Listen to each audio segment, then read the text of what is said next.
Good evening बच्चों।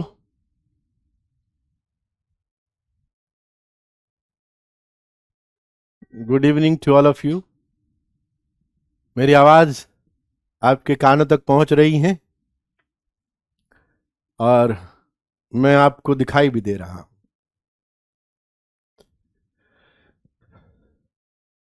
मनिक, Gyan, Ritesh, Prabir, Shivam, very good evening to all of you.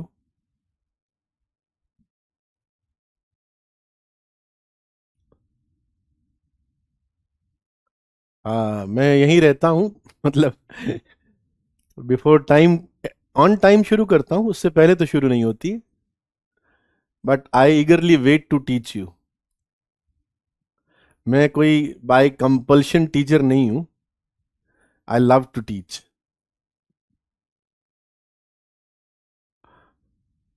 हाँ प्रीतम, आप भी मुझे दिख रहे हैं।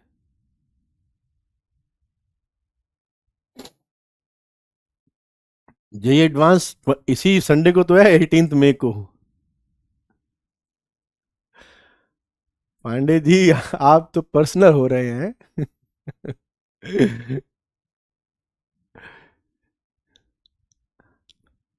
है ना, तो कई मुझे पढ़ाने में मजा आता है यार, बेसिक बात ये है, इसलिए मैं पढ़ाता हूँ। है ना। और मुझे है ना, मुझे एक्चुअली क्या है कि मुझे हर बच्चे के अंदर, तुम चाहे मुझसे दूर जरूर बैठे हो लेकिन मैं समहाउ तो कनेक्टेड फील करता हूँ ना। तो मुझे हर बच्चे के अंदर एक स्पार्क नजर आता है। मुझे ऐसा कोई बच्चा मेरे जीवन के अंदर मिला ही नहीं जिसके अंदर स्पार्क ना हो। और मुझे लगता है कि अगर मैं इसको थोड़ा सा गाइड कर पाऊं सो दैट ये अपना ड्रीम पूरा कर सके, तो आई फील फॉर्चुनेट। तो उतनी सी बात है, इसलिए मुझे आई ईगरली वेट टू टीच। मैं कई बार इन टेक्निकल वालों को ये भी बोलता हूँ कि यार, क्लास पहले स्टार्ट नहीं हो सकती क्या?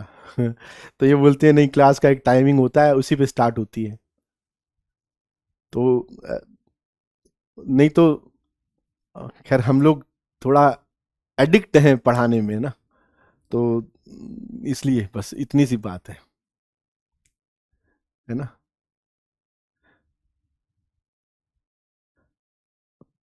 सिंसियरली, कोई कंपल्शन थोड़ी है। आई हैव टॉट, मुझे बहुत साल हो गए। अब कोई ऐसा थोड़ी होता है कि आप फाइनेंस के लिए पढ़ाते हैं। You teach because you love teaching.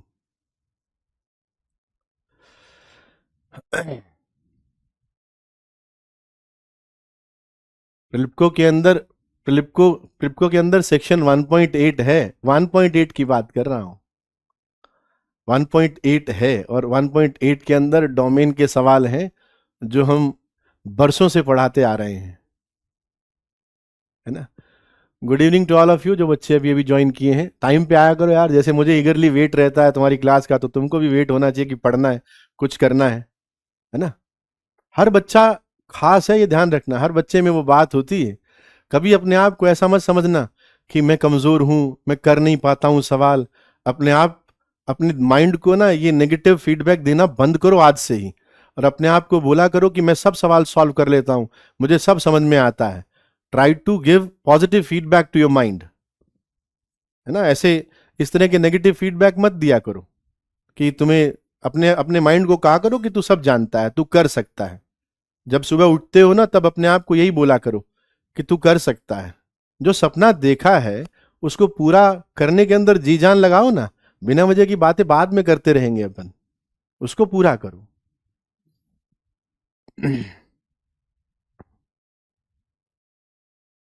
प्रिलिप्को है भाई, देखो प्रिलिप्को के अंदर, मेरे पास में भी बुक है। प्रिलिप्को के अंदर सेक्शन 1.8 दिया हुआ होगा। और सेक्शन 1.8 के अंदर पक्का डोमेन का, जितना मेरी मेमोरी काम कर रही है, डोमेन के सवाल होंगे। ऐसा हो नहीं सकता कि उसमें डोमेन के सवाल गायब हो गए अचानक इस साल, क्योंकि हर साल तो होते हैं, तो इस साल भी होगा। ये देखो, मेरे तो 56 नंबर पेज पे है, the domain of definition and the range of function, section 1.8। है ना। हाँ, क्वेश्चन 2 का आंसर गलत दिया हुआ है, बिल्कुल गलत दिया हुआ है। इसमें कई आंसर हम लोग सही करवाते हैं यहाँ पे। है ना। तो ये करना मैंने आपको बता दिया है कि आपको करना है ये क्वेश्चन। कोई बात नहीं, सवाल आपके, आपको आपके पास में बुक नहीं है तो आप बुक परचेज जरूर कर लो। बुक के अंदर थोड़ा सा इन्वेस्टमेंट और लगेगा आपका, लेकिन यकीन मानना ये सबसे अच्छा इन्वेस्टमेंट होगा आपके जीवन का। ये इतना मल्टीफोल्ड होकर आपको रिटर्न देगा जो बाकी किसी एसेट के अंदर रिटर्न मिलता नहीं है, वैसा रिटर्न देगा। तो आप ये कुछ बेसिक जो बुक्स है ना, जो जिनके मैं नाम लेता हूं, वो आप जरूर परचेज कर लेना। और ये बहुत महंगी किताबें नहीं है, वो ज्यादा महंगी किताबें नहीं है, तो आप परचेज कर सकते हो, ऐसा नहीं है कि नहीं कर सकते।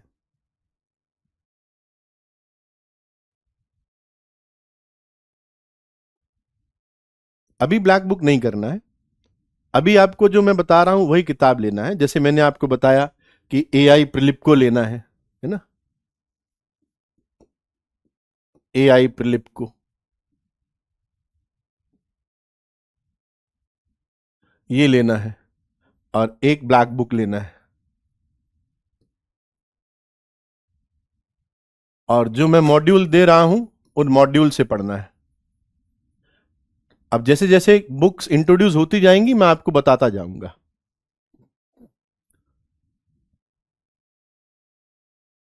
ठीक है ना।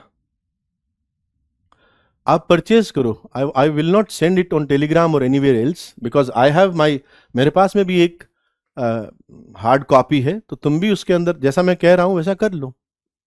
तो मेरी बात को याद करोगे कि ये तुम्हारे जीवन का सबसे अच्छा इन्वेस्टमेंट था, किताबों में इन्वेस्ट करना। और बाकी जिन किताबों के नाम ले रहे हो ना, उन किताबों की जरूरत नहीं है। उन किताबों की तो जब जरूरत होती है जब आपको पढ़ाने वाला कोई मेंटर होता ही नहीं, कोई टीचर नहीं होता। तो वो सेल्फ सेल्फ गाइडेड जो किताबें होती है ना, वो है। उस किताब के अंदर तुमको बहुत सारे n number of solve example मिलेंगे। उतने सारे सॉल्व एग्जाम्पल करके करोगे क्या? जब तुमको दो क्वेश्चन के थ्रू मैं समझा ही देता हूं कि ये सवाल ऐसे होते हैं, फिर वो कहां से करना चाहोगे? नहीं, अमेजन पे नहीं लेना है।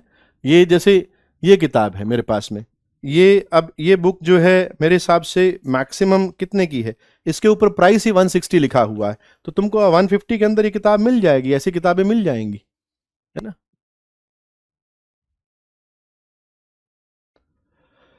जिनके पास किताबों के लिए अगर बजट नहीं है, तो जो मैं बता रहा हूं उतना करते जाओ, कोई दिक्कत नहीं है। ठीक है ना। और अभी अभी अपने को ये करना है। और फिर जैसे जैसे अ, शुरू होगा, इनवर्स लिमिट शुरू होगा, तो हम जीएन बर्मन की बुक बताएंगे।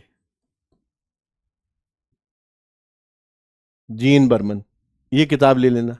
ये बड़ी फेमस किताबें हैं, प्रिलिप्को है, जीएन बर्मन है, एस एल लोनी की प्लेन ट्रिग्नोमेट्री है, और ये किताब है प्रॉब्लम्स इन, ये है मेरे पास में, प्रॉब्लम्स इन मैथमेटिक्स। ये प्रिलिप्को के नाम से चलती है, प्रिलिप्को इसके ऑथर नहीं है, प्रिलिप्को एडिटर हैं, उन्होंने एडिट किया इस बुक को। ठीक है ना। तो बस उन्हीं के नाम पर चलती है। एआई प्रिलिप्को बोल दोगे तो वो आपको कोई भी बुक स्टॉल वाला दे देगा किताब। ब्लैक बुक अभी मत लो, अगर अभी नहीं लिए है तो बाद में ले लेना। Black book is a practice book, और जब मैं कहूंगा कि आपको वहां से ये क्वेश्चन करने हैं तब करना। अभी करने की जरूरत नहीं है। अभी तो जो आपको बता रहा हूं सब अपन उन्हीं किताबों को करेंगे। ठीक है। अच्छा, अब देखो, अपने पास में मैट्राइसिस की शीट के अंदर एडवांस के पीवाईक्यू से पहले तक कोई डाउट आपका बचा हुआ हो, जैसे एक्सरसाइज सेकंड के अंदर अगर कोई डाउट हो तो, हाँ, गोवरोव वाली किताब जो है ना, गोवरोव जो है वो सेम ही है, प्रिलिप्को ही बोलते हैं उसको। गोवरोव जो किताब है ना, वो एडिट की हुई है एआई प्रिलिप्को ने ही। तो आप प्रिलिप्को के नाम से ही ज्यादा फेमस हो गई ये किताब। तो उस किताब से अपने को उस किताब में से कई सारे चैप्टर्स हम लोग बताते हैं। पूरी किताब तो हम नहीं बताते, पर बहुत सारी चीजें बताते हैं कि इसमें से ये कर सकते हो। जो किताब से जो चीज बेस्ट होती है आपको वही बताया जाता है कि आप ये कर सकते हो। एक्सरसाइज, अब देखो, ये जो आपके पास में शीट है, शीट के अंदर मुझे लगता है एक्सरसाइज 1 के अंदर अगर कोई एक्सरसाइज टू के अंदर अगर कोई सवाल बाकी हो जो आपसे नहीं बना हो, तो एक्सरसाइज 2 में से कोई भी क्वेश्चन जो आपको लगता है कि आपने ट्राई किया और आपसे नहीं बना, वो आप पूछ सकते हैं। तो ask your doubt from exercise 2।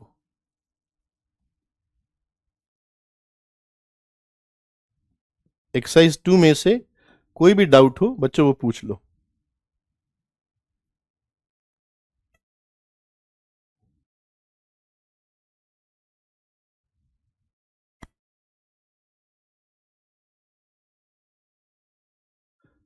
कोई डाउट नहीं है?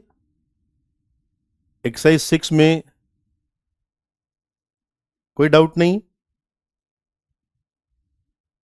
जो डाउट होंगे, जो समझ में आएगा, वो मैं जरूर लूंगा। ठीक है, तो अगर किसी का एक्सरसाइज सेकंड के अंदर कोई डाउट बचा हुआ हो, जिसने ट्राई किया हो, तो वो पूछ सकता है। फिफ्थ मैंने क्लास के अंदर बता दिया था।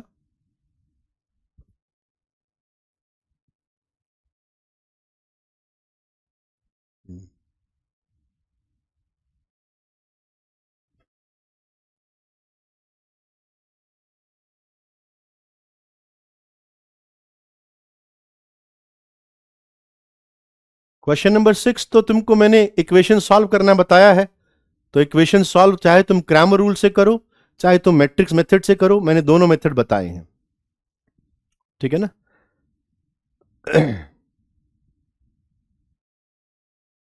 15th वैसे देखा जाए तो 15 भी अपन बना चुके हैं, क्वेश्चन नंबर 15 भी बना चुके हैं। 15 के अंदर वो थॉट मैं बता चुका हूं। जैसे इसने P B any orthogonal matrix और Q P A P transpose दिया हुआ है, तो जैसे आर मैट्रिक्स बनेगा, देख लो 15 का हिंट दे देता हूं। जो आर मैट्रिक्स बनेगा, आर मैट्रिक्स क्या दिया हुआ है? पी ट्रांसपोज क्यू की पावर के मल्टीप्लाइड बाय पी। अब इस जगह पे क्यू आपको पी ए पी ट्रांसपोज दिया हुआ है, तो पी ए पी ट्रांसपोज लगा दो और इसको के टाइम लिख दो, तो it will B P transpose P A P transpose P A P transpose, इस तरह से के time P A P transpose और लास्ट में पी है। अब ये पैटर्न मैंने कई बार बताया है कि देखो ये आई बन जाएगा, ये आई हो जाएगा, है ना, ये आई हो जाएगा, ये सारे इधर वाला मिलके ये आई हो जाएगा, तो it will be A to the power के, ए टू द पावर के बनेगा। और ए टू द पावर के के अंदर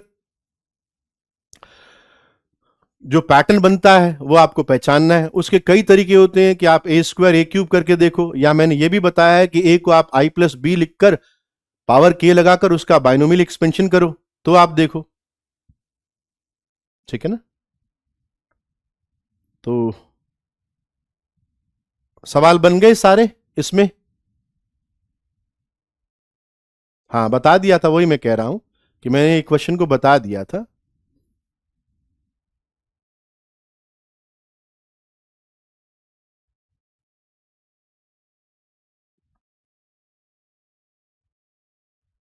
ओके,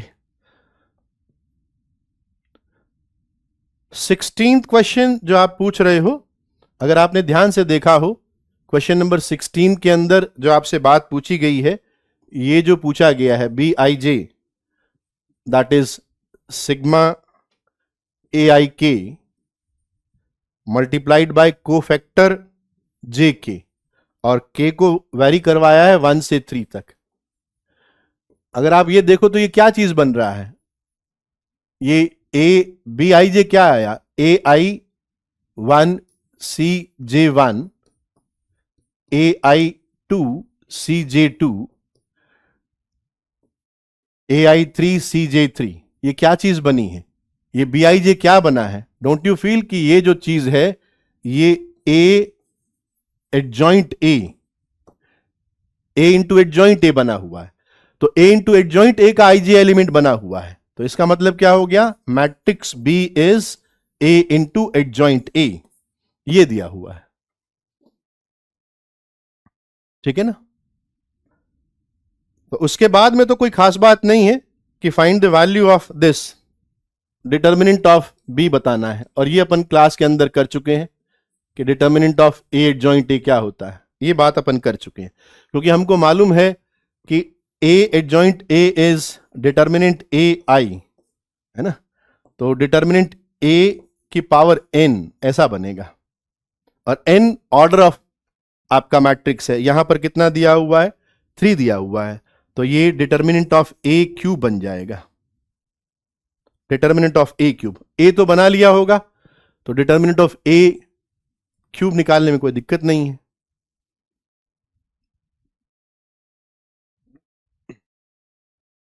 जो बता चुका हूं उसको नहीं बताऊंगा दोबारा, है ना। Any other doubt? अगर कोई डाउट है तो ठीक, 1 मिनट में बता दो, और नहीं है तो फिर मैं इसको बंद करके अपने फंक्शन के ऊपर आ जाऊंगा दोबारा से।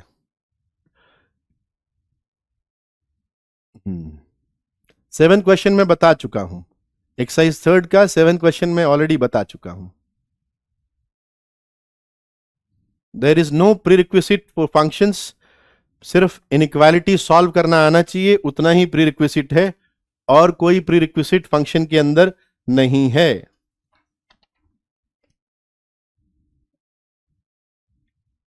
ओके, हाँ नेक्स्ट क्लास में पूछ लेना, जब भी करो आप पूछ लेना। चलो आगे हम बात करते हैं। डोमेन के अंदर 2 सवाल और बताता हूं मैं आपको। अब आ जाओ, जरा फोकस कर लो, अपने आप को कलेक्ट करो और बोर्ड पर ध्यान रखो।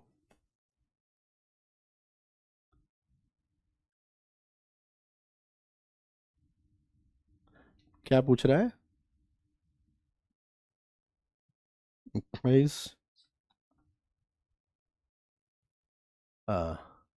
आर्यन, जो आप पूछ रहे हो ना, ये क्वेश्चन जेई मेंस में आया हुआ है और बहुत अच्छा सवाल है। इसके अंदर जो मैंने बताया था ना, ax is equals to lambda x, उसका यूज है। ax is equals to lambda x,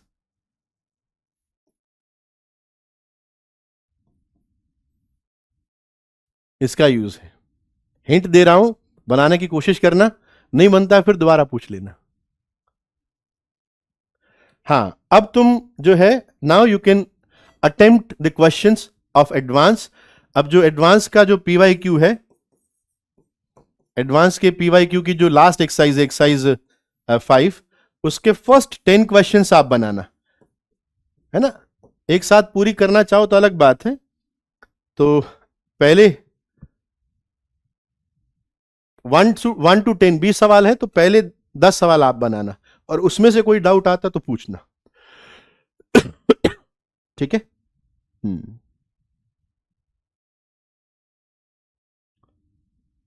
आओ जरा, हम लोग बच्चों लास्ट क्लास के अंदर मैंने थोड़ा सा आपको फंक्शन की डेफिनेशन बताई थी, और डोमेन क्या होती है और रेंज क्या होती है, मैंने आपको ये बताया था। चलो डोमेन के ऊपर 2 क्वेश्चन और मैं बताता हूं।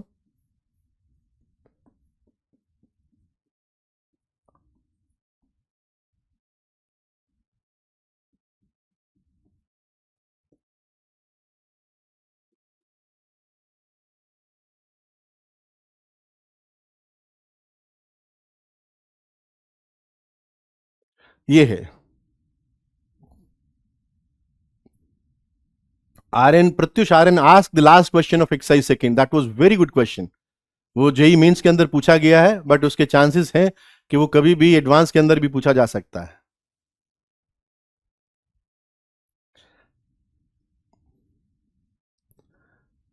थर्टी सेकेंड्स दे रहा हूं, ट्राई करो।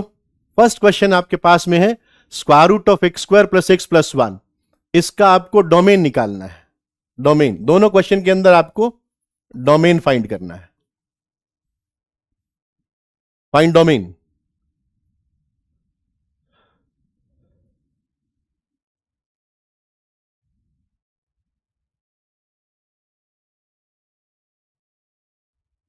वेरी गुड, शाबाश। देखो, अब इसकी डोमेन निकालने के जो तरीके हैं, भाई आप शुरुआत कहां से करोगे कि सर मुझे यह बताया गया है कि स्क्वायर रूट के अंदर जो भी नंबर होता है, जो भी एक्सप्रेशन होता है, उसको हम ग्रेटर और इक्वल 0 करके लिखते हैं, है ना। अब x square plus x plus 1 greater और इक्वल 0 की बात है। इसको 2 तरीकों से समझ सकते हो। एक तरीका तो ये है, one way is perfect square बना लो, तो it is x plus half square 1/4 1 तो 3/4।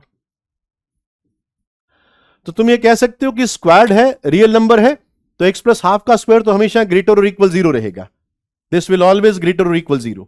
तो ये जो क्वांटिटी है ये हमेशा ग्रेटर और इक्वल 3/4 रहेगी।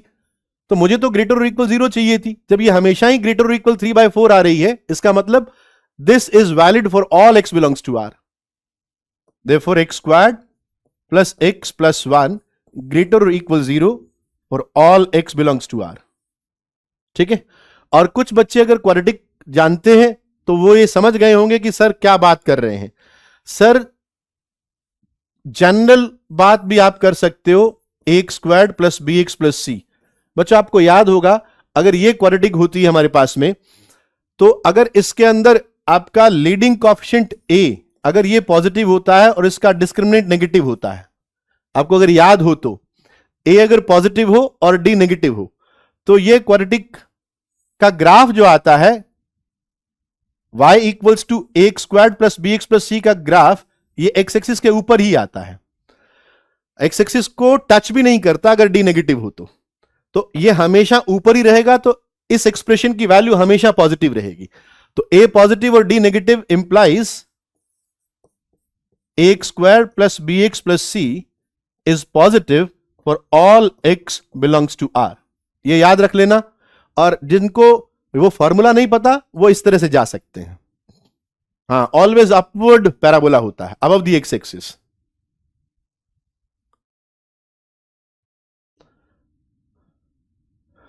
अब मुझे सेकंड का, इसका तो डोमेन हो गया x belongs to r, that is minus infinity to infinity. अब इसका डोमेन बताओ, minus x square plus x minus 1 का स्क्वायर रूट। हां सत्यम बिल्कुल सही है आपका।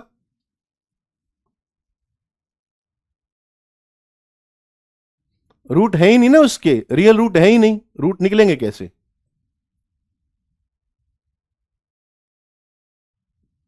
तो इसका क्या हुआ? बहुत सारे बच्चों ने सही बताया, x belongs to 5।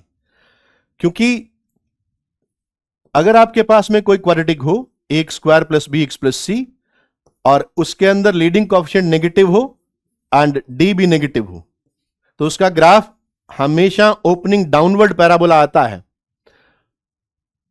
Opening downward parabola आता है इस तरह से, ओपनिंग डाउनवर्ड, नीचे की तरफ खुला हुआ, ओपनिंग डाउनवर्ड पैराबोला। ये एक्सिस के नीचे ही रहता है। तो इसका मतलब ये हुआ कि ये एक्स की सभी वैल्यू के लिए नेगेटिव वैल्यू ही देगा, वाई हमेशा नेगेटिव रहेगा। लेकिन मुझे तो पॉजिटिव बनाना था, इसलिए ऐसा कोई एक्स अवेलेबल ही नहीं है जो मुझे इसको पॉजिटिव बना दे। ठीक बात? हाँ, सेकंड का 5 होगा भाविक। ठीक है, तो ये दोनों चीजें क्लियर हो गई ना। अब इनको याद रख लेना है, X square plus B x plus C के ऊपर अपन दिमाग में रखें कि अगर उसका लीडिंग कोएफिशिएंट ए पॉजिटिव है और डी नेगेटिव है, तो वो हमेशा पॉजिटिव रहेगा, हमेशा अपवर्ड पैराबोला आएगा, एक्स एक्सिस के ऊपर ही रहेगा हमेशा। और अगर ए नेगेटिव हुआ और डी भी नेगेटिव हुआ, तो उस पैराबोला का ग्राफ एक्स एक्सिस के नीचे ही आएगा, हमेशा इस तरह का ग्राफ रहेगा। तो वो हमेशा नेगेटिव रहेगा, किसी भी रियल एक्स पर वो पॉजिटिव बन ही नहीं सकता। पॉजिटिव छोड़िए, वो जीरो भी नहीं बनता है।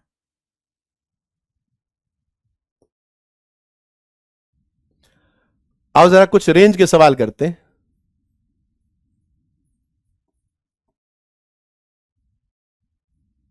कुछ एक क्वेश्चंस में रेंज की बताता हूं।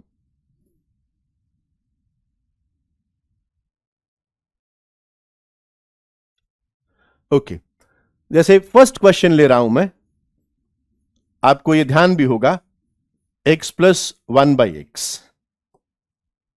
x प्लस 1/x मुझे निकालनी रेंज है, बट मैं आपकी जानकारी के लिए बता दूं कि इसकी जो डोमेन है उसमें सारे रियल नंबर एक्सेप्ट 0 है, क्योंकि 1/x आ गया तो 0 तो आ नहीं सकता, बाकी इसको कोई प्रॉब्लम नहीं है। ठीक है, उल्टा ए कहीं नहीं है, उल्टा ए कुछ नहीं है, उल्टा ए मैंने बोला ही नहीं, उल्टा ए नहीं, उल्टा पैराबोला, डाउनवर्ड ओपनिंग पैराबोला।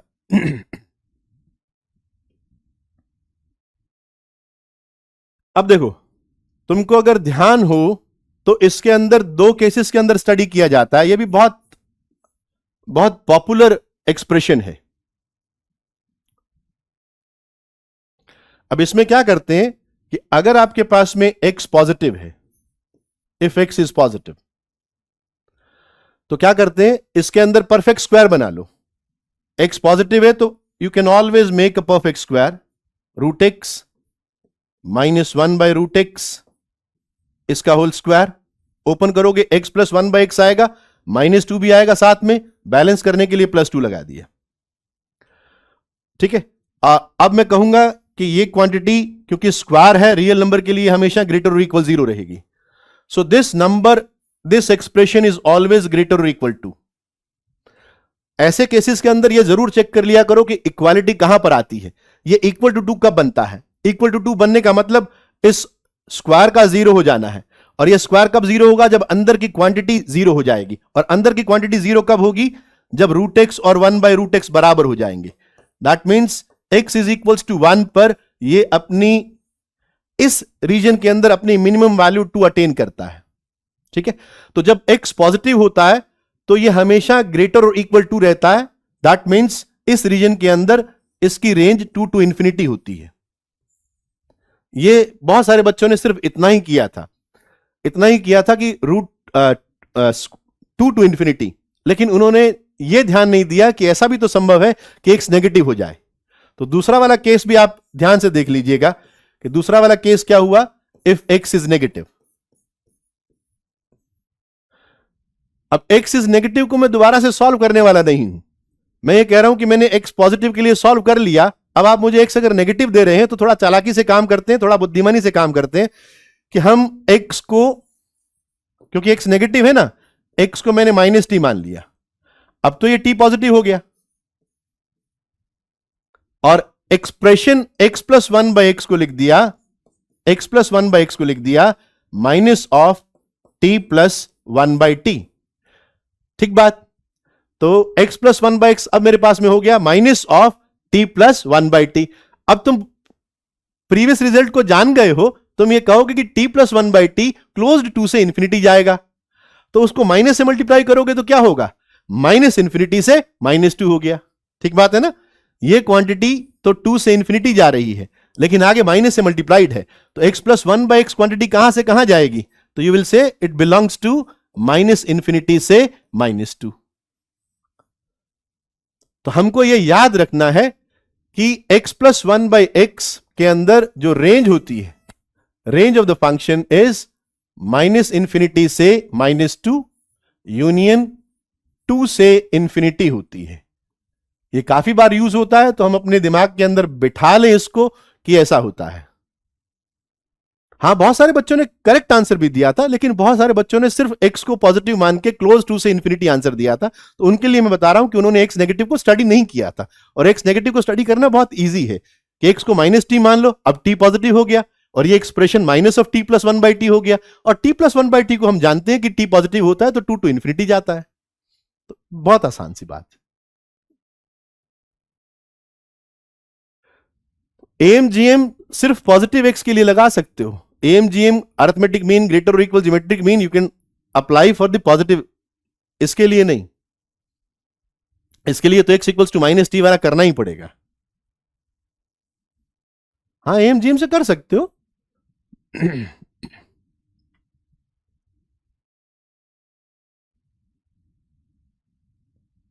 चलो नेक्स्ट लेते हैं।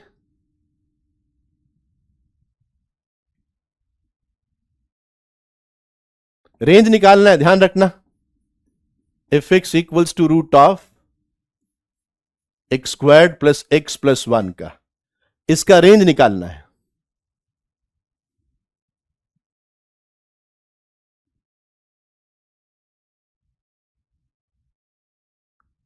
तो रेंज निकालना है, ठीक है ना। तो रेंज निकालने के लिए क्या करोगे? स्क्वायर रूट, भाई तुमको डोमेन तो तुमको पता है कि इसकी डोमेन तो R है, domain of f is R, ये तो हमने देख लिया था। अब रेंज निकालने के लिए तुम ये कोशिश करोगे ना कि ये क्वांटिटी कहां से कहां तक जाती है ना।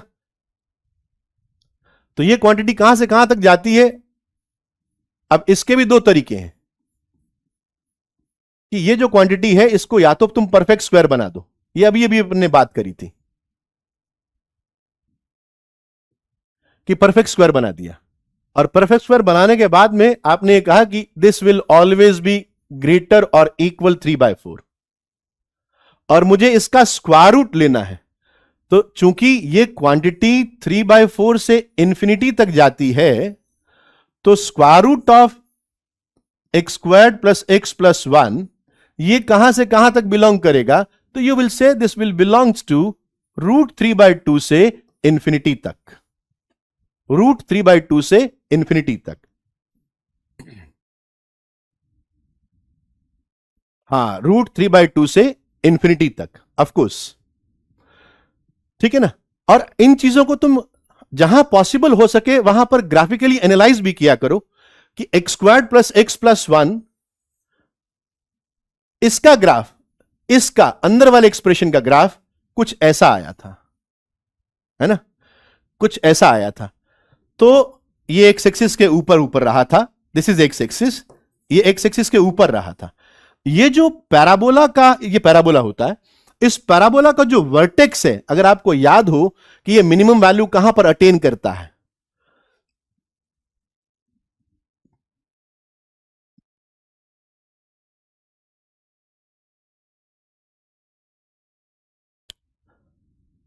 ये मिनिमम वैल्यू कहां पर अटेन करता है, और वो वैल्यू क्या होती है अगर आपको याद हो तो? क्या कोई मुझे बता सकता है कि अगर मैं आपको ये बोल रहा हूं y is equals to ax squared plus bx plus c, ये इसका ग्राफ है। हाँ, वेरी गुड, वर्टेक्स के ऊपर, वर्टेक्स पर मिनिमम वैल्यू क्या होती है? इट इज -d/4a, और अटेन कहां होती है? -b/2a पे।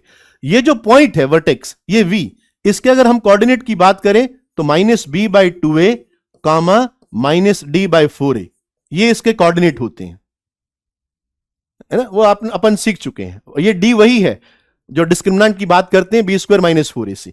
तो this is the minimum value. अब आप इसका यूज करके कि -d/4a मिनिमम वैल्यू है, और मैक्सिमम तुम देख रहे हो इंफिनिटी तक जा रहा है, ऊपर की तरफ जा रहा है, तो y वैल्यूज की बात चल रही है ना, तो इंफिनिटी तक जा रहा है। मिनिमम वैल्यू -d/4a है, और that is minus of b² -4ac/4a, so it is minus of. अब देखो इसके अंदर मैं इसको कंपेयर कर रहा हूं क्योंकि मेरा formula ax² plus bx plus c के लिए है, तो मैंने कंपेयर किया तो देखा कि b 1 है, तो b² इज 1, 4ac, a भी 1 है, c भी 1 है, तो -4 divided by 4, so this comes out 3/4, यही हमारे पास में आ रही थी। तो आपने देख लिया कि ये जो वैल्यू है, ये मिनिमम वैल्यू ये 3/4 आती है, और 3/4 से इंफिनिटी तक जाता है। तो वही चीज हमने यहां पर लिखी थी कि ये 3/4 से इंफिनिटी तक जाता है।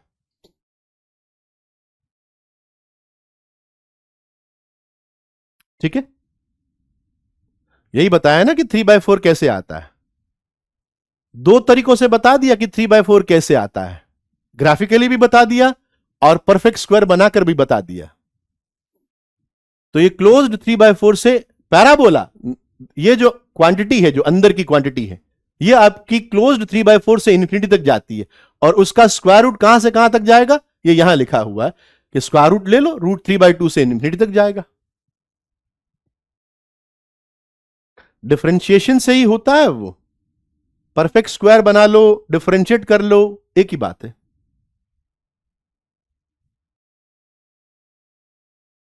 अलग से x बराबर 0 क्यों स्टडी करें हम? परफेक्ट स्क्वायर में कन्वर्ट करना is the basic standard method. किसी को ये -d/4a याद है तो -d/4a से जा सकता है, मुझे कोई दिक्कत नहीं है। Now attempt this question, if x is equals to square root of 2x minus x squared, find the range of this 2x minus x squared का स्क्वायर रूट, इसका रेंज निकालना है।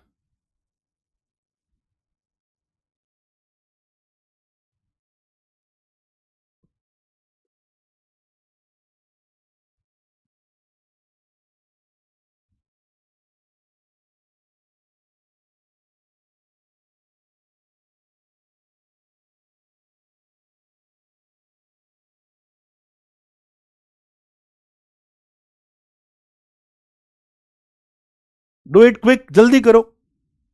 अपने दिमाग को ये हमेशा बोला करो कि फटाफट करना है, जल्दी करनी है।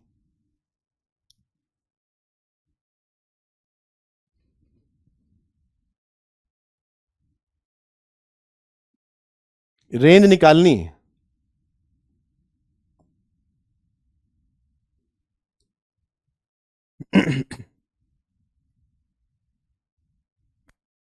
बहुत सारे सवाल लेंगे बेटा, एक से नहीं समझ में आएगा तो दूसरे से आ जाएगा, दूसरे से नहीं आएगा तो तीसरे से आ जाएगा।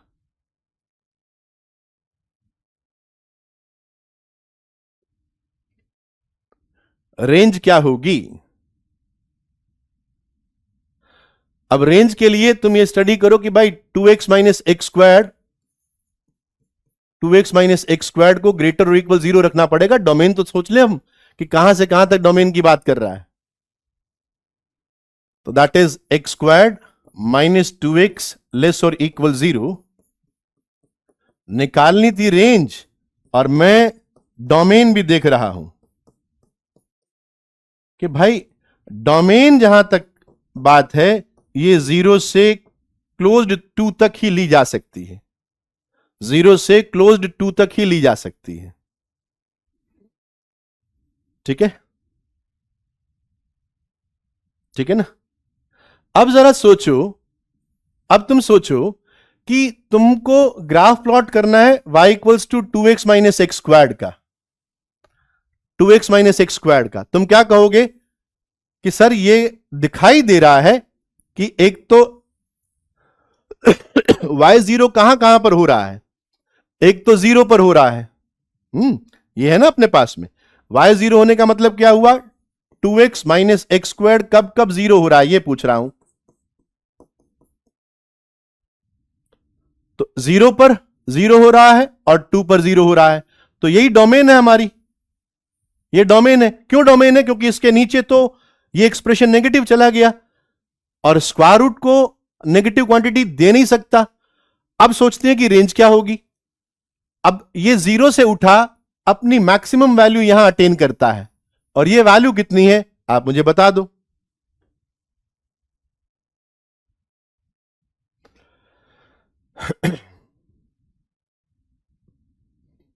बताओ जरा ये वैल्यू कितनी है?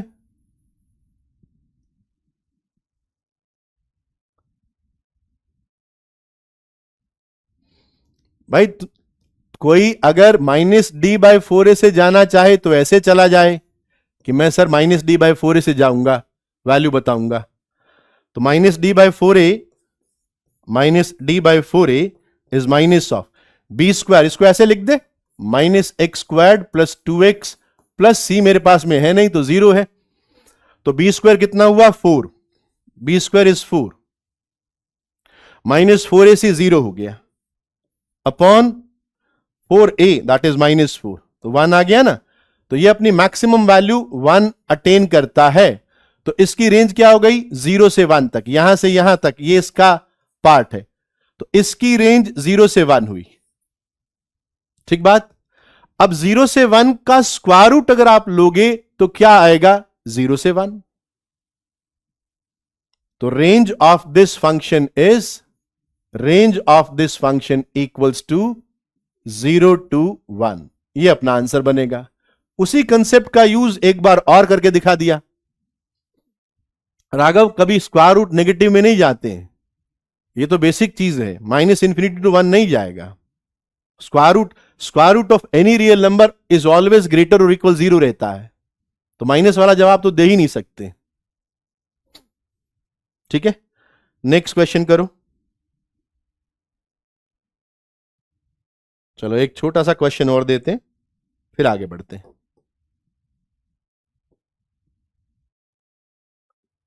रेंज निकालनी है, f x is equals to x cube plus 2x squared plus 3x plus 2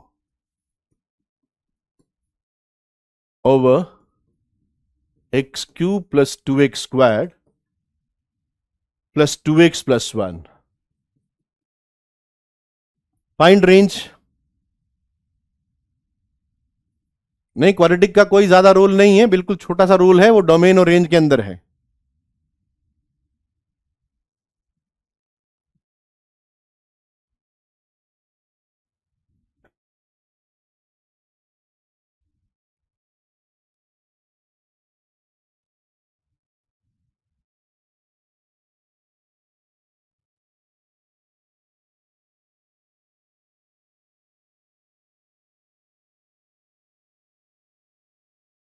find range.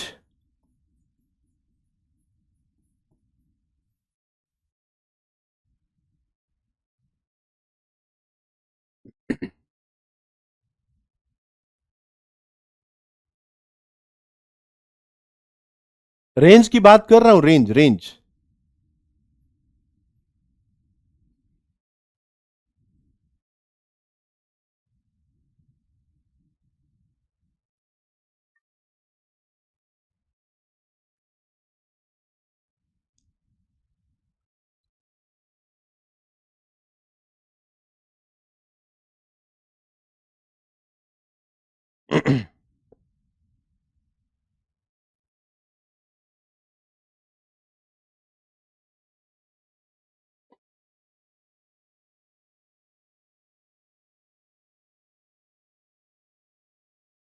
तो क्या थॉट क्या आ रहा है कि कैसे रेंज पर अप्रोच की जाए?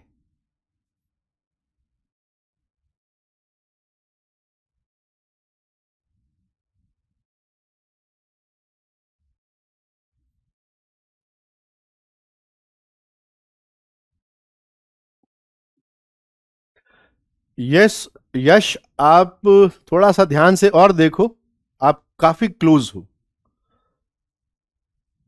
यू आर वेरी क्लोज, बाकी तो आसपास भी नहीं है।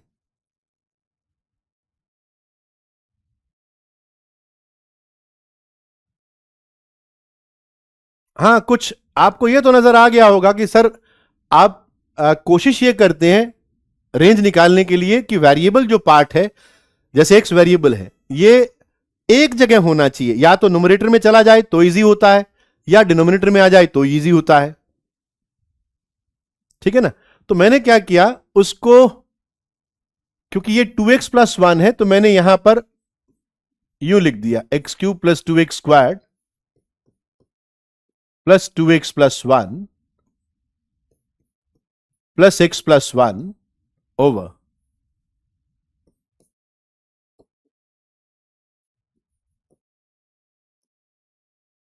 ये लिख दिया। हाँ, न्यूमरेटर को। अच्छा, फ्रैक्शन तूने गलत कैलकुलेट कर ली थी। गुड, अब मेरे को लगता है तेरा आंसर सही आ गया होगा। मैंने इसको लिख दिया, it is 1 + x+1 upon, numerator के अंदर भी तुमको दिखाई तो दे ही गया होगा कि सर आप x³ + 1 को क्लब करो और 2x² + 2x को क्लब कर दो, तो 2x कॉमन निकाल लो, ये x+1 हो गया।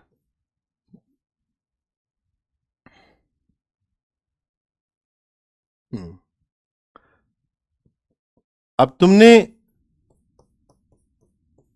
x³ + 1 के अंदर भी x+1 देख लिया होगा कि इसको भी आप दो फैक्टर में ब्रेक कर दो, x+1 a+b, a² - ab + b² +2x x+1। ठीक है ना?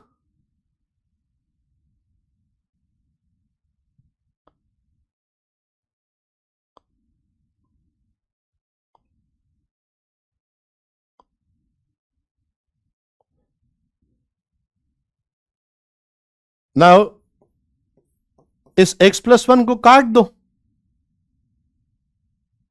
it becomes x² - x+1 + 2x, that is x² + x+1, और ऊपर अपने पास में 1।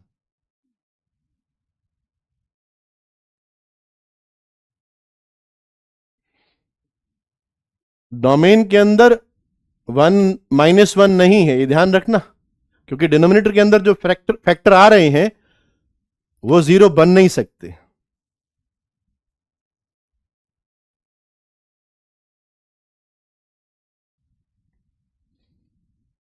तो यहां तक रिड्यूस हो गया, 1 + 1/x² + x+1।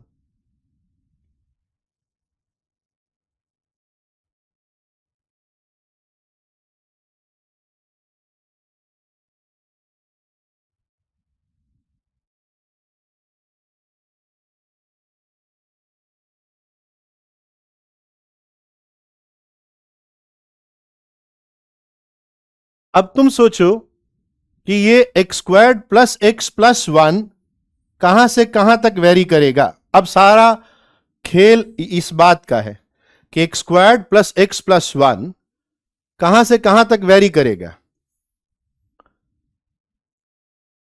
इसका ग्राफ यूं है, x squared plus x plus one का ग्राफ अपन बात कर चुके हैं, और मिनिमम वैल्यू इसने क्या अटेन की थी याद है, minus d by 4a। It is minus of b squared minus 4ac upon 4। So 3/4 attend किया था। ठीक बात। तो ये 3/4 से इंफिनिटी तक जा रहा है। ठीक है, 3/4 टू इंफिनिटी तक जा रहा है। तो बताओ जरा, अगर x squared plus x plus one ये 3/4 से इंफिनिटी तक जा रहा हो। अब देखो मैं इस एक्सप्रेशन पर कैसे पहुंच रहा हूं कि x square plus x plus one closed 3/4 से इंफिनिटी तक जा रहा है।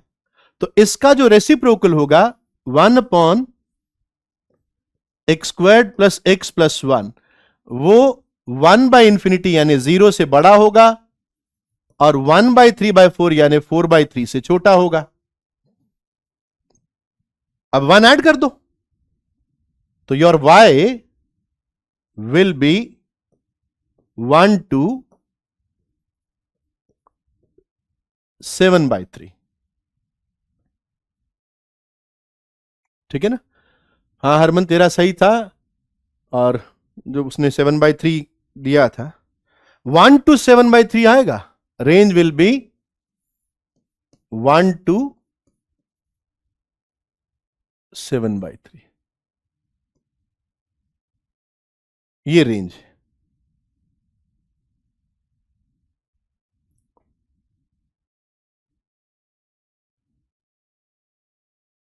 वन ओपन से क्लोज्ड 7/3, ये दिस इज माई रेंज। हाँ आर्यन आपने भी यही आंसर दिया था। ऑफकोर्स बहुत सारे आंसर ये आए थे, ऐसा नहीं है। वो बीच में मैंने उसको पॉइंट आउट इसलिए किया था क्योंकि उसने थोड़ा राइट साइड 4/3 लिख दिया था, ये वाला 4/3 कर गया था। वो 1 ऐड ही नहीं किया था उसने उसने सिर्फ इसका निकाल दिया था, उसके लिए मैंने उसको पॉइंट आउट किया था।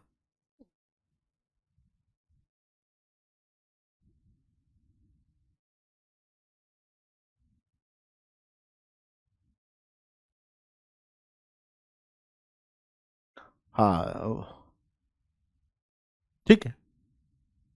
अच्छा कैन यू, थोड़ा बहुत ट्रिग्नोमेट्री का यूज कर लेता हूं मैं ये मान के चल रहा हूं कि आपने 11th क्लास के अंदर आपको इतना तो पता होगा, जैसे अगर मैं आपको कहूं कि tan x जो है, tan x इसका रेंज क्या होता है। What is the range of tan x, बस मैं इतना पूछना चाह रहा हूं। tan x का रेंज क्या होता है।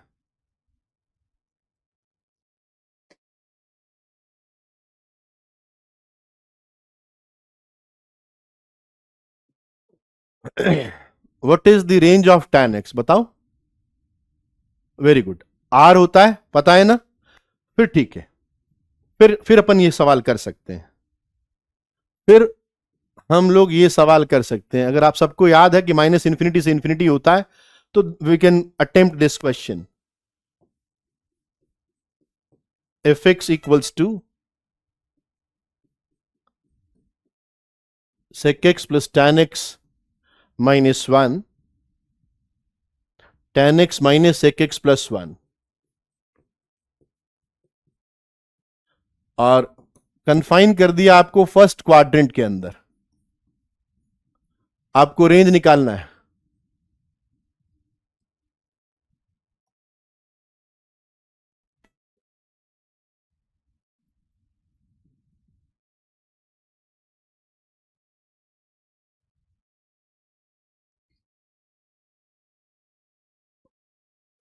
tan x का रेंज माइनस इंफिनिटी से इंफिनिटी होता है।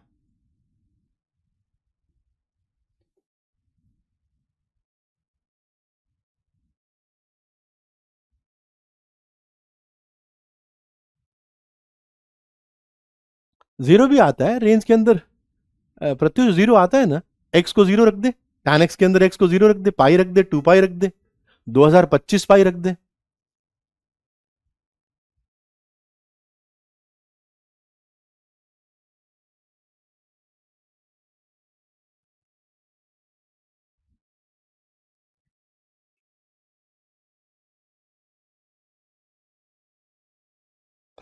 तुमने ये क्वेश्चन तो बहुत बार ट्रिग्नोमेट्री के अंदर देखा होगा।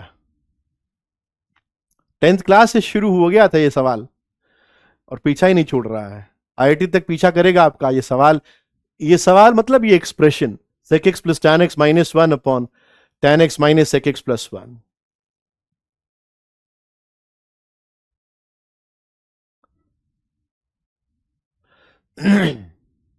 हाँ बन गया ना माधव, बिल्कुल सही कह रहा तू, वहां तक बन गया। अब उसके आगे सोच, यहां तक बच्चों ने बना लिया। अगर आपको याद हो तो इस 1 को you right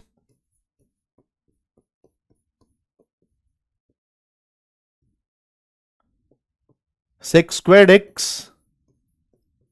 minus tan squared x। क्यों? क्योंकि sec x plus tan x आपके पास में ऊपर पड़ा हुआ था, नीचे में कुछ नहीं कर रहा। tan x minus sec x plus 1। अब देखो इसके अंदर से sec x plus tan x को बाहर निकाल लो,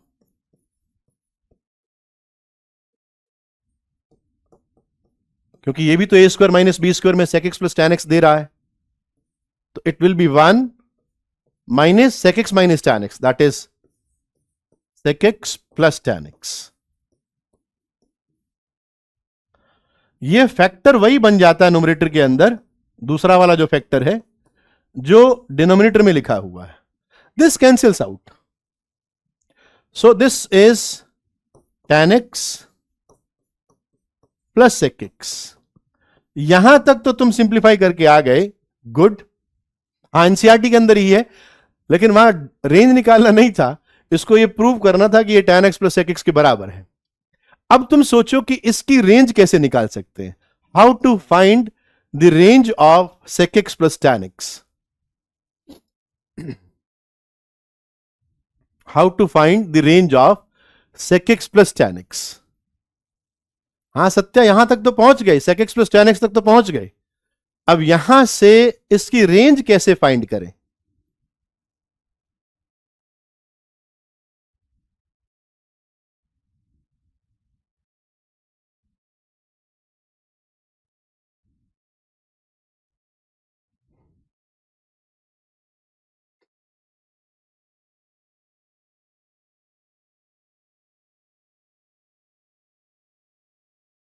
मुश्किल नहीं है, मुश्किल नहीं है, मुश्किल कुछ नहीं है।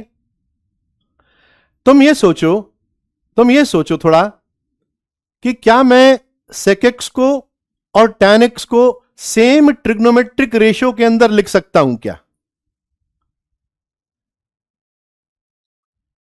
क्या मैं, हाँ बहुत सारे बच्चे बीच में सही आंसर दे रहे हैं, मैं जानबूझ के वो आंसर नहीं बोल रहा हूं।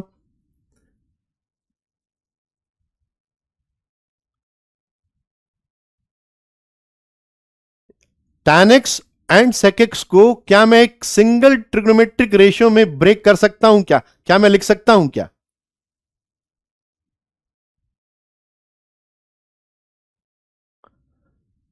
बताओ।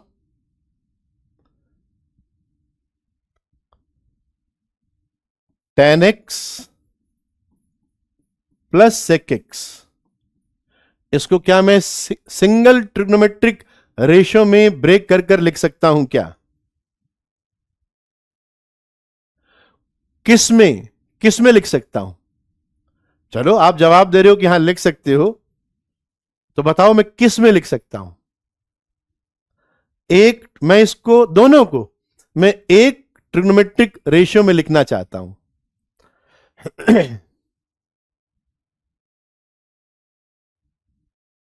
तो किस में लिख सकता हूं? साइन और कॉस तो दो हो गए ना, साइन और कॉस तो दो हो गए, साइन एंड कॉस में नहीं जाना मुझे, एक में जाना है। Very good.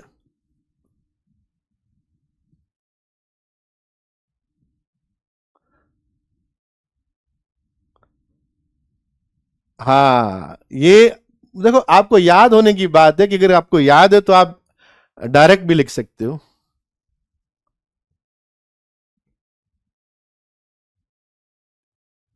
अच्छा, तुमको ये याद है कि tan x is 2 tan x by 2 over 1 minus tan squared x by 2। ये तो याद होगा, tan 2a का फॉर्मूला है।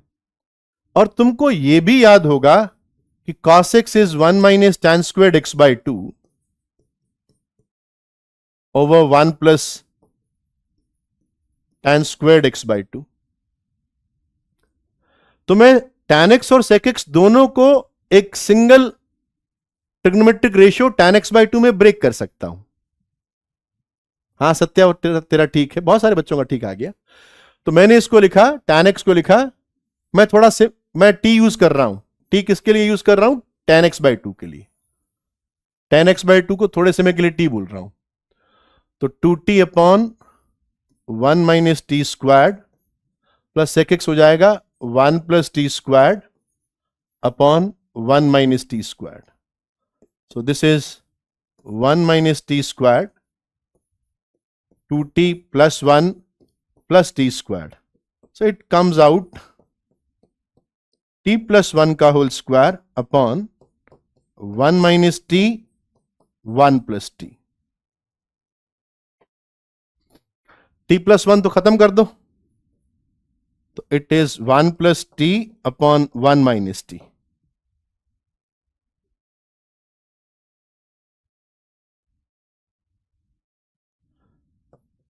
One plus tan x by 2 over 1 minus tan x by 2। यहां तक आ गया। अब तुम डायरेक्ट अगर जानते हो कि सर आप 1 को tan पाई बाय 4 रीड कर दो, तो ये tan of pi by 4 plus x by 2 लिखा हुआ है। अब तुम ये यूज कर लो कि x आपका 0 से पाई बाय 2 है, 0 से पाई बाय 2 है।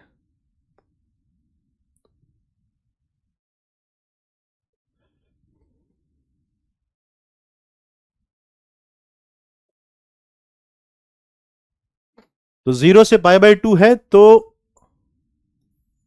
पाई by 4 plus x by 2। X by 2 कहां से कहां होगा? X by 2 will belongs to 0 to pi by 4। तो पाई बाय 4 ऐड करोगे, pi by 4 plus x by 2, this will belongs to pi by 4 to pi by 2। तो tan of pi by 4 plus x by 2 1 से infinity तक जाएगा, तो 1 से infinity तक। तो ये अपना रेंज आ गया 1 टू इंफिनिटी।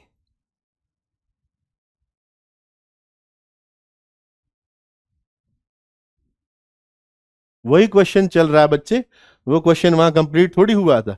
वही question tan x plus sec x में आया, इसको ब्रेक करके tan x plus sec x में लेके आया। अब tan x plus sec x का रेंज मैंने इस स्लाइड पर निकाला है कि 1 टू इंफिनिटी।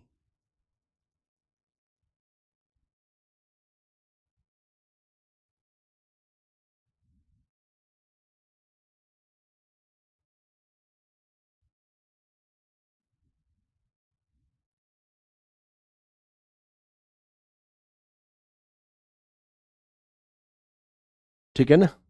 हाँ हाँ, बहुत सारे बच्चों का सही था भाई, बहुत सारे बच्चों का सही था।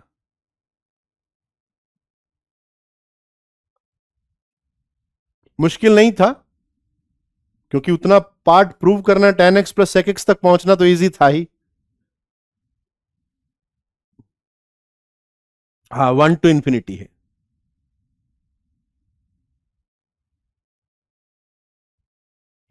ऐसे जुड़ती नहीं है रेंज, ऐसे नहीं जुड़ती कि tan x की रेंज जो है 0 से पाई बाय 2 में 0 से इन्फिनिटी है sec x की ये है तो जोड़ दो, ऐसे रेंज नहीं निकलती है, ऐसे थोड़ी निकलती है।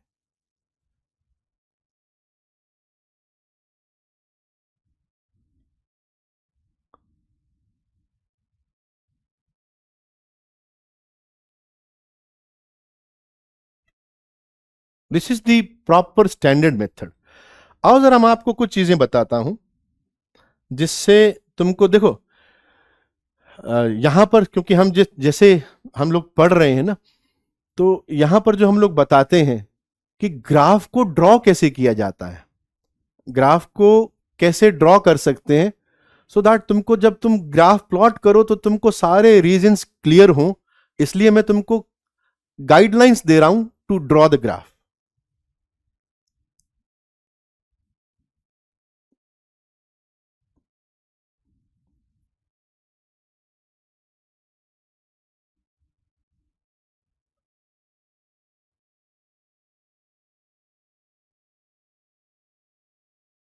Guidelines to draw the graph.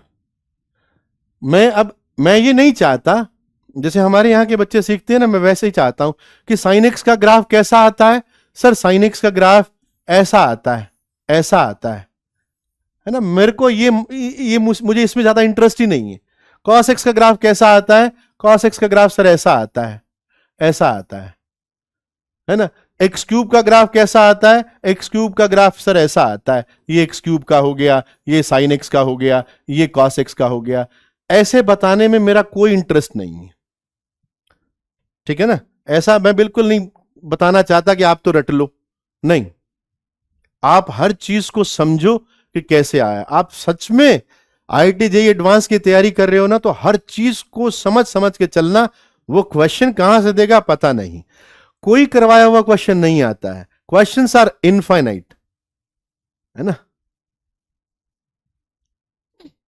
नहीं चैतन्य, दोबारा देखो बच्चे, आप दोबारा देखो, आप दोबारा देखो इसको। π/4 ओपन पर है, मैंने ओपन 0 टू π/2 लिखा था, मैंने ओपन 0 टू π/2 लिखा था, तो π/4 ओपन पर आएगा, ठीक बात। तो यहां पर रेंज भी ओपन 1 से इंफिनिटी आएगी, क्लोज्ड मत लगा देना, ठीक बात। जो मैं बताना चाह रहा हूं उस बात पर गौर करो कि मैं नहीं चाहता कि तुम ग्राफ को ऐसे रटो, तुम किसी भी ग्राफ को बनाना सीखो। कि कोई भी आप मुझे ग्राफ दे दो, मैं ग्राफ बना सकता हूं, वो चीजें मैं आपको बताऊंगा। वो आपको थोड़ा पेशेंस से सुननी पड़ेगी, क्योंकि उसके अंदर थोड़ी थोड़ी चीजें हमको ऐसी यूज करनी पड़ेंगी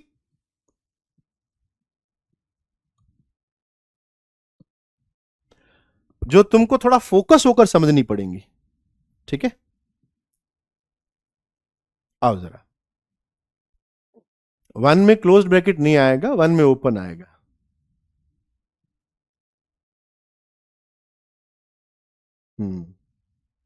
आओ, तो I am not going to teach you कि ये ग्राफ आप याद रख लेना, no. How to plot the graph of any function, उस पर जरा फोकस करना, ठीक है ना। तो these are the guidelines to draw a graph, okay. देखो, ग्राफ प्लॉट करने में सबसे पहली बात होती है, जैसे किसी भी फंक्शन का मैं ग्राफ प्लॉट करना चाहता हूं, let's say I want to plot the graph of y is equals to f x, कैसा भी हो, तो सबसे पहले मैं इसकी डोमेन लिखूंगा कि इसकी डोमेन क्या है। डोमेन निकालना हम सीख चुके हैं। दूसरी बात मैं क्या करूंगा, intervals in which function is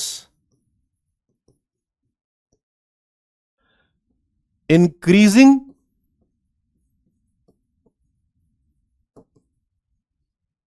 or decreasing.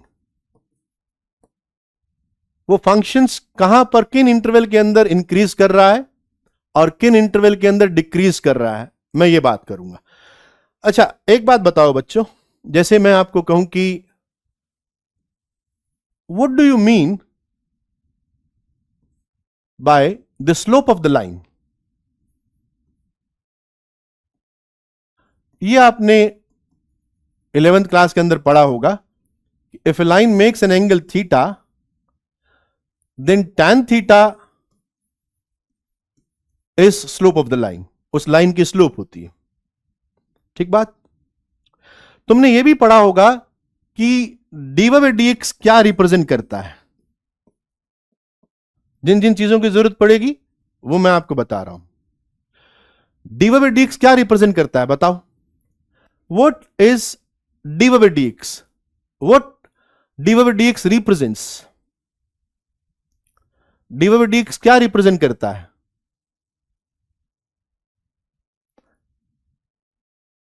Yes, slope of the line, तो tan थीटा हो गई। dx क्या रिप्रेजेंट करता है? It represent slope of the tangent.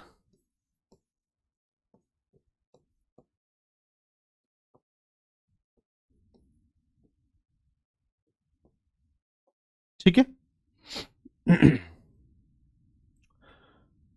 dx represents slope of the tangent of the curve। ठीक है ना, कि dx क्या रिप्रेजेंट करता है? dx स्लोप रिप्रेजेंट करता है किसकी? टेंजेंट लाइन की। ठीक है। एक बात बताओ, अगर मैं आपसे कहूं कि कोई ग्राफ ये एक्स एक्सिस है, जो मैं हॉरिजॉन्टल लाइन प्लॉट कर रहा हूं वो एक्स एक्सिस है। कोई ग्राफ ऐसा आ रहा है, तो आप ये कहोगे ना कि x के बढ़ने से y इंक्रीज हो रहा है।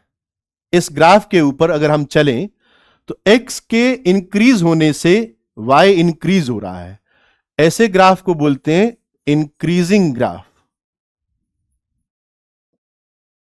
आप और टेक्निकल करो तो इसको स्ट्रिक्टली इंक्रीजिंग बोल दो कि x के बढ़ने से y बढ़ता है, ये एक इंक्रीजिंग ग्राफ है।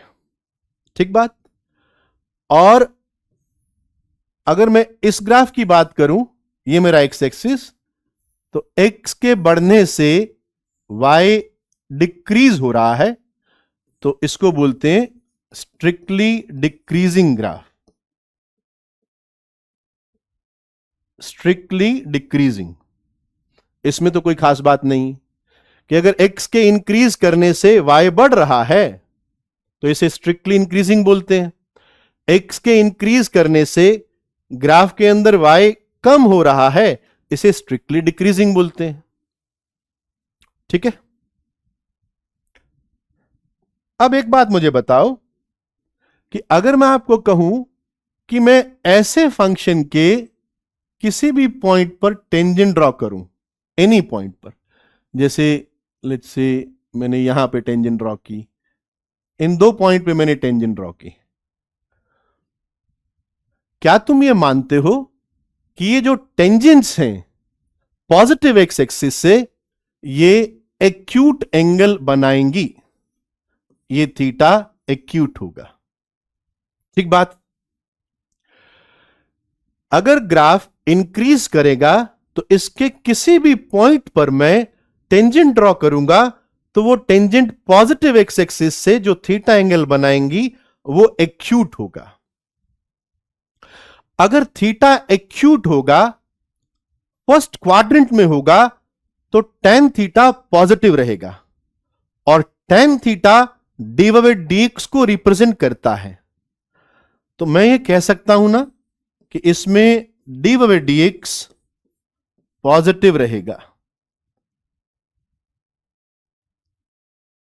क्या यह बात समझ में आई कि अगर ऐसा ग्राफ होगा तो इस ग्राफ के हर एक पॉइंट पर drawn tangent positive x axis से जो एंगल थीटा बनाएंगी वो एक्यूट होगा और tan थीटा पॉजिटिव हो जाएगा।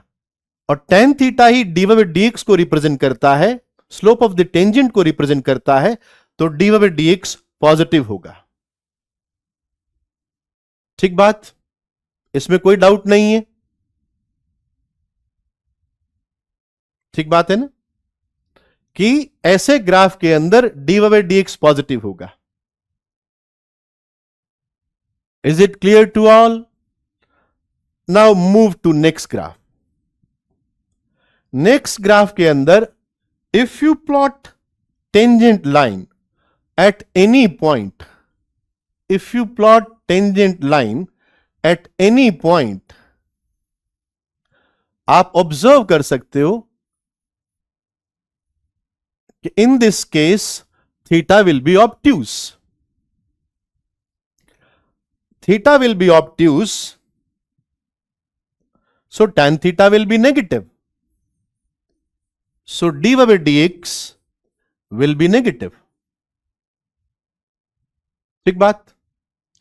तो हमने क्या सीखा कि अगर आपको यह देखना हो कि फंक्शन स्ट्रिक्टली इंक्रीजिंग किस इंटरवल में है, तो आप उसका फर्स्ट डेरिवेटिव निकाल लीजिए। फर्स्ट डेरिवेटिव जहां पर पॉजिटिव होगा वो फंक्शन उन x की वैल्यूज पर इंक्रीज करेगा।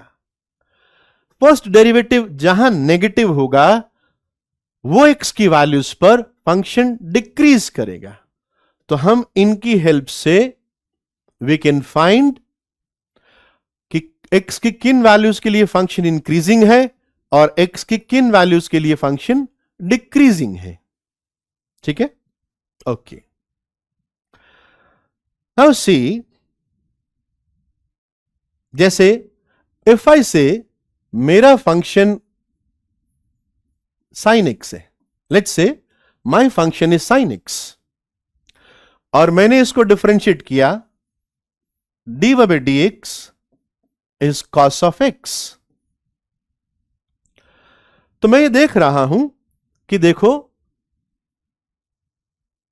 0 से π/2 के बीच में जब x 0 से π/2 है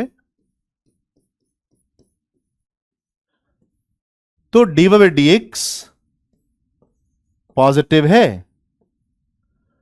इसका मतलब 0 से π/2 के बीच में फंक्शन इंक्रीजिंग है, sin x इंक्रीज करेगा।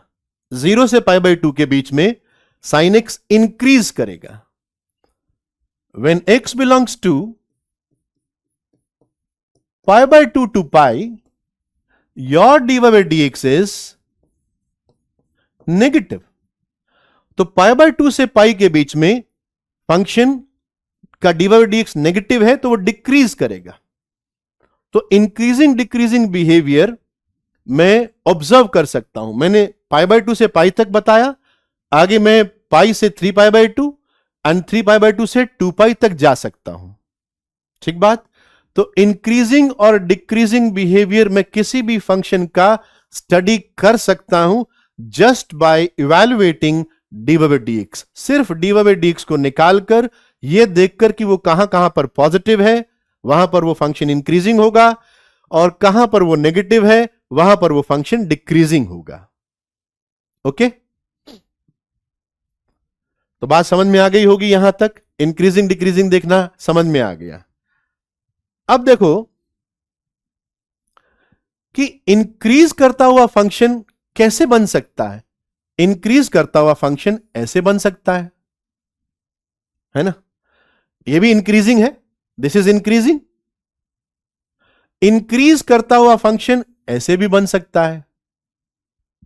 समझ पा रहे हो? ये थोड़ा सा यहां रब कर देता हूं। इंक्रीज करता हुआ फंक्शन ये है, इस तरह से गया, और इंक्रीज करता हुआ फंक्शन ये भी है। They both are increasing function. Increasing function को मैं शॉर्टली सिंबॉलिक फॉर्म के अंदर ऐसे ऊपर एरो की तरह भी रिप्रेजेंट करता हूं। ये ऊपर की तरफ एरो लगा दिया, ये इंक्रीजिंग है। अब सवाल उठता है कि अगर फंक्शन इंक्रीजिंग आपने देख भी लिया, आपने ये देख भी लिया कि एक्स की इन वैल्यूज के लिए फंक्शन इंक्रीज कर रहा है, तो सर वहां पर भी तो ग्राफ प्लॉट करने में परेशानी होगी ना। दो पॉसिबिलिटी हो सकती है कि ऐसे इंक्रीज करेगा या ऐसे इंक्रीज करेगा। ठीक बात। तो फंक्शन के ग्राफ को प्लॉट करने में जो तीसरी इंपॉर्टेंट महत्वपूर्ण बात है उसको बोलते हैं कॉन्केविटी चेक। Concavity check. जब दिमाग पर जोर आए ना तभी समझ लेना कि तुम सही रास्ते पे जा रहे हो। खाली बैठे बैठे आराम से सब समझ में आ रहा है ऐसा होगा तो मतलब समझ लेना कि जेई एडवांस की तैयारी कोई सही ढंग से करवा नहीं रहा। तुमको जोर तो आएगा।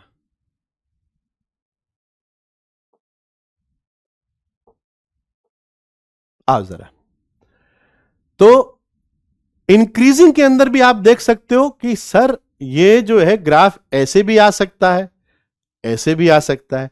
ये कैसे पता लगाओगे कि ग्राफ ऐसे आ रहा है या वैसे आ रहा है? ठीक बात।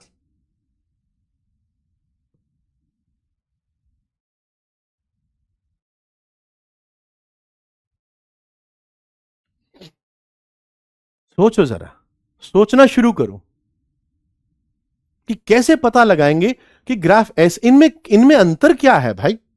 इनमें क्या अंतर है? इन इन दोनों ग्राफ में क्या अंतर क्या आ गया?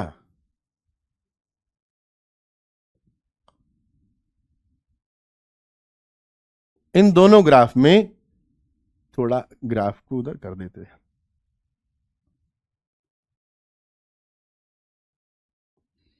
इन दोनों ग्राफ में अंतर क्या हुआ? हां, अब आप देखना जरा। पहले ग्राफ के अंदर मैंने टेंजेंट प्लॉट करनी शुरू की। मान लो इस पॉइंट पर यह θ1 एंगल बनाया। इस पॉइंट पर थोड़ा आगे गया, थोड़ी सीधी लाइन बनानी चाहिए, कोई बात नहीं, टेढ़ी बन गई।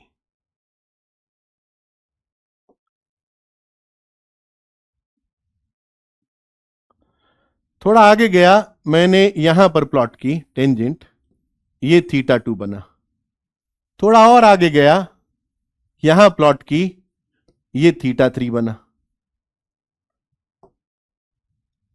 क्या तुम ये मान रहे हो कि θ1 will be less than θ2 will be less than θ3?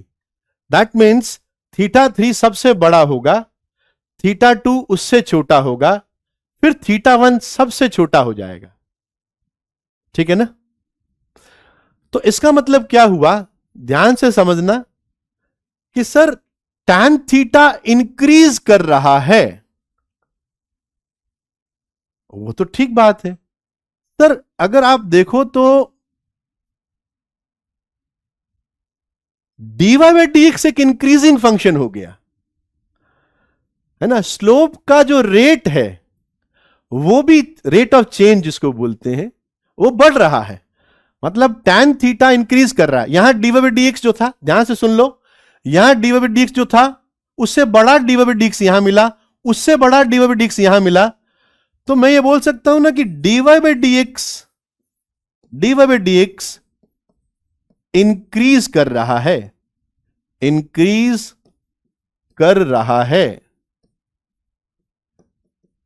बताओ जरा, यहां तक बात समझ में आई क्या?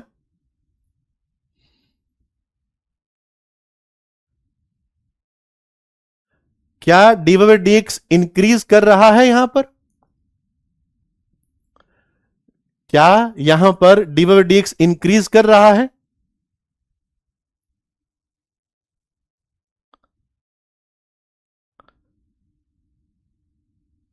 इंक्रीज कर रहा है। इस ग्राफ की बात कर रहा हूं यार, अभी इस ग्राफ पर बात ही नहीं, जहां येलो लाइन ड्रॉ करी है वहां की बात कर रहा हूं। तो अगर dy/dx इंक्रीज कर रहा है, जब y इंक्रीज किया था तो उसका फर्स्ट डेरिवेटिव पॉजिटिव आया था। जब dy/dx इंक्रीज किया तो इसका फर्स्ट डेरिवेटिव पॉजिटिव आना चाहिए। dy/dx ऑफ dy/dx ये पॉजिटिव होना चाहिए। ठीक बात।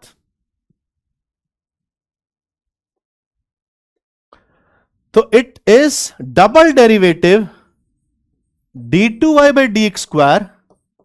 ये d2y by D x square का मतलब होता है सेकेंड डेरिवेटिव, फंक्शन का सेकेंड डेरिवेटिव, y का सेकेंड डेरिवेटिव। ये पॉजिटिव हुआ तो मेरा ग्राफ ऐसा आएगा, ऐसा। अभी इसको नाम देंगे, अभी तो तुम समझो ऐसा आएगा, ऐसा आएगा। चलो जरा इस पे बात कर लेते हैं। इसके अंदर आप देखो तो मेरे को लगता है कि तुम ऑब्जर्व कर पा रहे हो कि सर इसमें उल्टा हो रहा है। इसमें आपका एंगल x के बढ़ने के साथ में क्या हो रहा है, क्या चीज हो रही है इसके अंदर?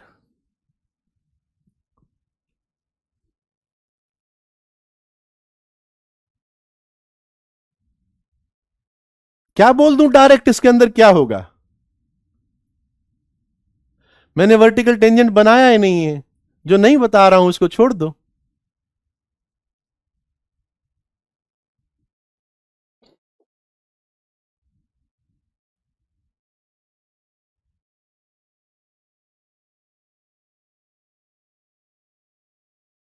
क्या बोल रहे हो? अरे इस x पर जरा देखो, जरा इस x1 पर खींचा, ये θ1 आया। आगे बढ़ गया मैं, इस x2 पर खींचा, ये θ2 आया। तो डोंट यू फील कि सर x2 पर तो θ2 θ1 से कम हो गया, θ3 पर जाते जाते सर और कम हो गया, x3 पर गया तो और कम हो गया θ3। गुड, वेरी गुड, शाबाश। तो तुम कहोगे ना कि सर इसके अंदर dydx डिक्रीज कर रहा है, डिक्रीज कर रहा है। अब dydx डिक्रीज करेगा, अब मैं डायरेक्ट लिख रहा हूं कि d2y by D x squared negative होगा, d2y by D x squared negative होगा। ठीक है, अब इसको क्या बोलते हैं बच्चों? ऐसे ग्राफ को बोलते हैं कॉनकेव अप, कॉनकेव अप। और ऐसा ग्राफ हो नीचे की तरफ ऐसे जाता हुआ, इसको बोलते हैं concave down, concave down, concave down. ठीक है, तो अब तुम्हारे दिमाग में यह चीज आ जानी चाहिए कि ऐसा भी हो सकता है कि डिक्रीजिंग के अंदर भी ऐसा हो सकता है, डिक्रीजिंग के अंदर भी ऐसा हो सकता है।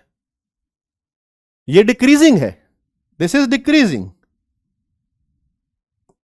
ठीक है, तो तुम कहोगे कि यहां पर dy by D x negative होगा, लेकिन यह जो है कॉनकेव अप है, यहां d2y by D x square positive होगा।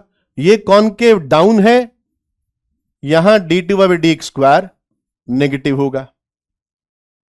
तो अब हम यह सीख चुके हैं कि कॉनकेविटी के इंटरवल्स क्या रोल प्ले करते हैं ग्राफ को प्लॉट करने में।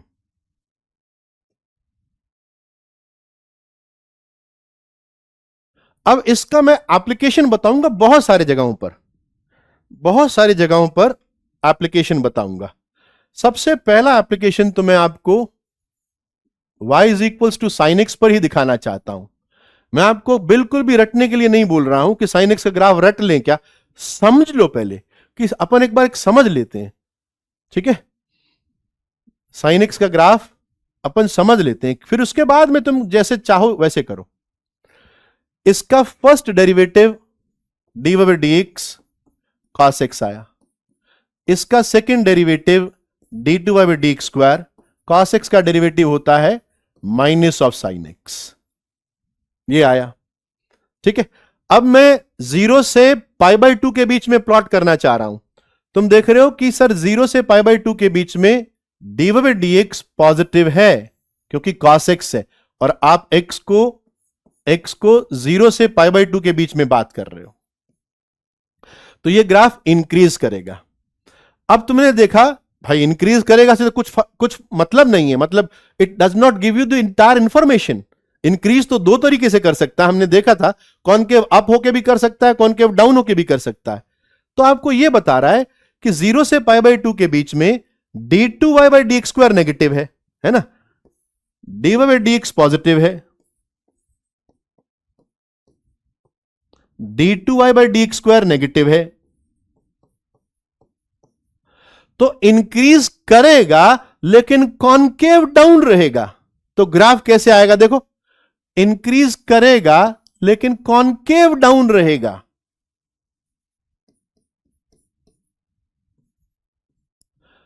इंक्रीज करेगा लेकिन कॉनकेव डाउन होगा, ऐसा होगा, इस तरह से आएगा, कॉनकेव डाउन से आएगा।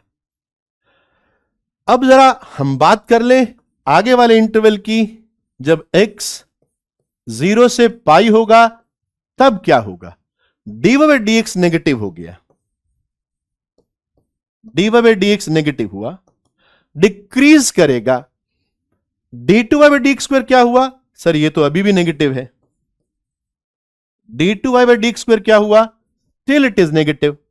इस बार डिक्रीज करेगा एंड कॉनकेव डाउन होगा, डिक्रीज करेगा एंड कॉनकेव डाउन, जैसे ये डाउन था ना, कॉनकेव डाउन था, ये भी कॉनकेव डाउन होगा, तो it will be concave down pi तक। तो ये ग्राफ इस तरह से क्यों आता है, ये इसका पूरा लॉजिक है। अब तुम देख सकते हो कि सर आगे बढ़ते हैं, थर्ड क्वाड्रेंट में 0 से पाई नहीं, π/2 से pi, sorry it is π/2 to pi,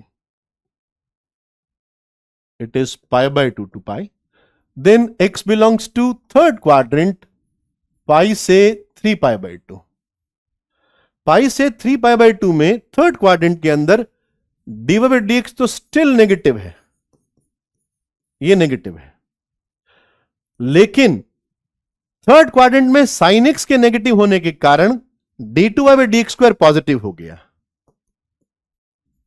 d2y/dx² ये पॉजिटिव हुआ। तो सर थर्ड क्वाड्रेंट में पाई से 3π/2 के बीच में ये डिक्रीज करेगा लेकिन कॉनकेव अप हो जाएगा, देखो जरा, डिक्रीज करेगा लेकिन कॉनकेव अप हो जाएगा, कॉनकेव अप, ये कॉनकेव डाउन, यहां से कॉनकेव अप, डिक्रीज करता हुआ concave up. Last quadrant when x belongs to 3π/2 to 2π, तो dy/dx fourth quadrant cos x positive,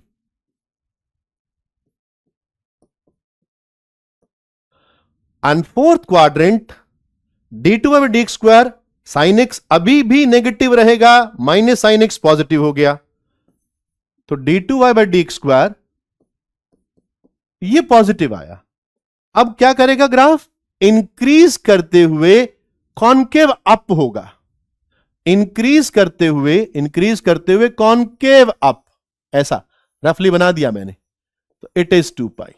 तो ये ग्राफ ऐसा क्यों आता है, इसका पूरा मैंने लॉजिक आपको बताया कि ग्राफ कैसे इंक्रीजिंग डिक्रीजिंग बिहेवियर स्टडी करके, कॉनकेव अप है कॉनकेव डाउन है, ये स्टडी करके सारे ग्राफ हम लोग बना सकते हैं, इनफैक्ट हम लोग बनाएंगे भी, ठीक है। तो ये sin x का सिर्फ 0 से 2π तक का ग्राफ मैंने प्लॉट किया है, ठीक है। 0 पर कोई खास बात नहीं है, 0 पर अलग से कुछ देखने की जरूरत नहीं है, अभी जो ग्राफ बता रहा हूं इतना काफी है।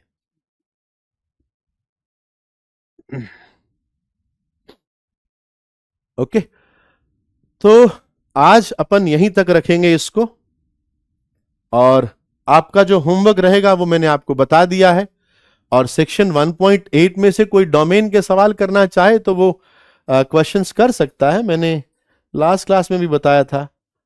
नेक्स्ट क्लास के अंदर, next class is going to be very important, super important, क्योंकि उसके अंदर हम लोग सारे फंक्शंस को समझ समझ के ड्रॉ करेंगे, है ना। जैसे तुमने बहुत सारे फंक्शन को e की पावर x का ग्राफ ऐसे जाता है, e की पावर माइनस x का ग्राफ ऐसे आता है, ये ऐसे वाला जे एडवांस के अंदर नहीं चलता है ना। बच्चे अपने आप को थोड़ा वीक समझ लेते हैं कि सर जो बता रहे हैं कि ऐसे ग्राफ कर लो, ऐसे ग्राफ कर लो। बच्चों को ये मैं कभी फील नहीं करवाना चाह रहा हूं, क्योंकि मुझे मालूम है कि बच्चों में देयर इज अ स्पार्क, आपको वो स्पार्क ही इग्नाइट करना है, फिर बच्चे अपने आप कर लेते हैं। तो इसके अंदर सेक्शन जो 1.8 है, तो उसके अंदर आप ये कर सकते हो। ये इसमें मैं आपको पेज नंबर बताया था मैंने, 54 कितना था,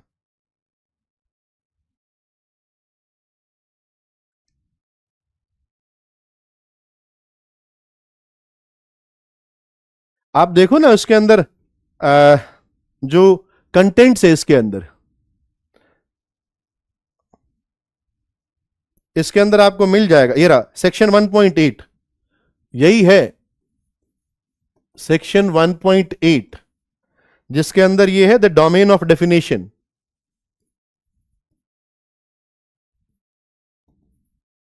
domain of definition, domain of definition and the range of function.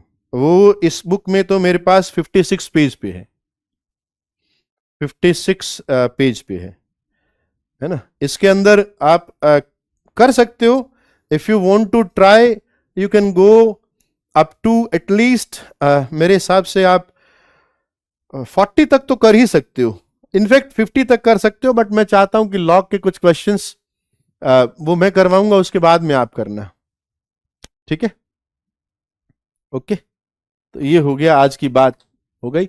Next class के अंदर हम जितने भी फंक्शंस होते हैं जो अपने काम के हैं, लाइक लोगरिथमिक फंक्शन है, एक्सपोनेंशियल फंक्शन है, greatest integer function, fractional part function, signum function, उन सब फंक्शन को हम ड्रॉ करेंगे, उनकी डोमेन निकालेंगे, उनकी रेंज निकालेंगे, ठीक है। ओके बच्चों, love you all, thank you.